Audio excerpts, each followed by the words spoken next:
So అది guys చూసారు కదా, ఇప్పటివరకు మీరు చూసిందంతా ఎంత కంఫర్టబుల్గా ఉండిందో. ఈ ప్రాసెస్ పేరు హైడ్రా ఫేషియల్.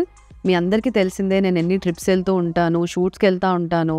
అండ్ ట్రిప్స్ వల్ల వచ్చిన ట్యాన్ ప్లస్ ఈ షూట్స్ వల్ల నేను తీసుకున్న మేకప్ అదంతా, దానివల్ల నాకు ఇలా పింపుల్స్ వస్తున్నట్టు అండ్ ఇరిటేటింగ్గా ఉండింది స్కిన్. సో ఐ థాట్ మనం రీగ్లోకి వచ్చి ఒకసారి హైడ్రా ఫేషియల్ ట్రీట్మెంట్ తీసుకుందామని. ఇప్పుడు నా స్కిన్ చాలా బ్రీతబుల్గా అండ్ చాలా హ్యాపీగా ఉంది. నాకు హ్యాపీలీ కమ్ టు రీగ్లో. అండ్ ఇక్కడ మనకి డాక్టర్ సజెస్ట్ చేసిన ట్రీట్మెంట్ తీసుకోండి. You will definitely not regret.